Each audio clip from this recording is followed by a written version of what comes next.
que M. Kalouba n'est pas habilité aux Alawana. La première des choses, je vais dire, M. Félix Tshisekedi, c'est un légaliste. Depuis sa venue au pouvoir jusqu'à aujourd'hui, ce n'est pas un monsieur qui est parti extra-légal, c'est un monsieur qui est infra-légal, en dessous des lois de la République. Article 158, M. Papimbao, il ne faudrait pas l'ignorer. On dit ceci, les 2 tiers du membre de la Cour constitutionnelle doivent être des juristes provenant de la magistrature, des barreaux et des enseignements universitaires. Lorsque vous êtes en train de catégoriser toutes les 3 classes... Non, lorsque vous êtes en... Mais c'est pas Bimbao. Quand vous êtes en train de catégoriser toutes ces 3 classes-là, M. Kalouba ne se trouve pas dans toutes ces 3 classes-là. Faisons une scène. Excluons M. Kalouba dans le barreau ou dans la magistrature. Mais M. Kalouba, c'est un professeur d'université en droit. Moi, j'ai eu à lire sa thèse. Il a fait une thèse de 558 pages, je pense. Donc, c'est déjà un faux débat. Je suis en train de m'apaiser sur le débat dont vous nous aviez parlé. Vous nous parlez de M. Félix Tshisekedi, Azad dictateur. Vous saviez une chose, M. Papimba au laissé. Mon aîné Moli, je le connais aussi, laissé aussi. Les régimes politiques sont jugés par des indicateurs. Les régimes politiques, ça le droit va être humain. Un être humain a des indicateurs qu'on appelle des signes vitaux. Ce sont des signes vitaux qui montrent que l'humain est vivant. Le sang, la température, la tension, et c'est par rapport à ça qu'on juge la vitalité d'un être humain. Ainsi sont les régimes politiques. Vous nous parlez d'un régime dictatorial. Formellement, nous avions une constitution depuis 2006 qui nous montre que l'État congolais est un État démocratique. Article 1. Article 68. On nous parle de la stratification des institutions politiques. Bazo kolobela biso, ba institution politique, il faut la diviser. Séparation du pouvoir.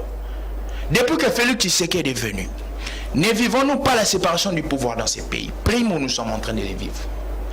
Dans la dictature, il y a monopolisation du pouvoir. La personne qui est chef, c'est la personne qui est extra-légale. Il fait des choses ne tenant pas compte de loi.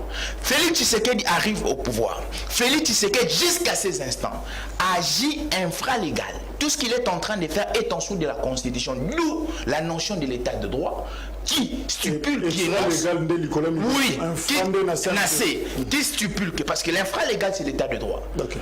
Individus, dirigeants et dirigés doivent être en dessous des règles du droit. On nous parle encore d'une dictature, je ne sais pas accentuée ou comment. Nous avions vu dans ces pays une sorte de théocratie. Un individu était devenu comme un dieu pendant les règnes de 18 ans. Mais c'est pas moi qui l'ai dit ici. Je ne dis si ce n'est pas mon... Ce qui en a le bien côté. Je pense que c'est soit mon aîné Moliche ou mon aîné Papimba qui a dit que c'est na congrès na bango bayaka pona président tete mutako kambate mais bayaka pona candidat. Ça signifie que c'est lui qui est président, c'est lui qui est en train de gérer, je ne sais pas quelle appellation, parce que même son autorité morale, l'autorité morale entre guillemets. Kabila comme président national, hein? Président selon oui, statut. Selon bango. Secrétaire permanent. Concept, il y a autorité morale. Moi, je sais que l'autorité morale n'existe pas parce que lorsqu'on veut gérer une structure, ce sont les personnalités physiques qui gèrent une structure. Quand c'est une autorité morale, c'est une autorité abstraite. Tu vois, la théocratie, ce n'est que Dieu, le pouvoir découlant de Dieu. Donc, lorsque vous êtes en train de nous parler que M. Félix Tshisekedi est un dictateur, c'est faux. Parce que nous avions des indicateurs.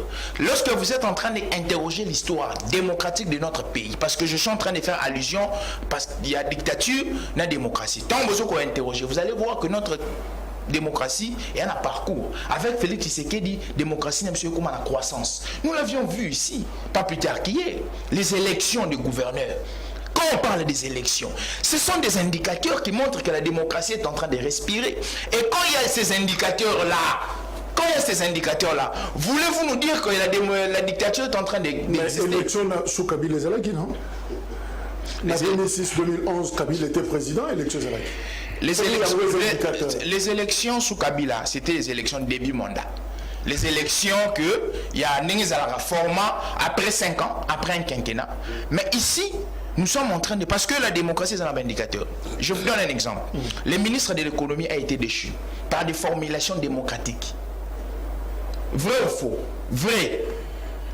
Les gouverneurs ont été déchus par des formulations démocratiques. Vrai ou faux? Vrai. Monsieur Jacques, vous êtes parent. Lorsque vous envoyez votre enfant à l'école, comment vous allez savoir que cet enfant-là travaille bien? Il faudrait que vous amènez un bulletin.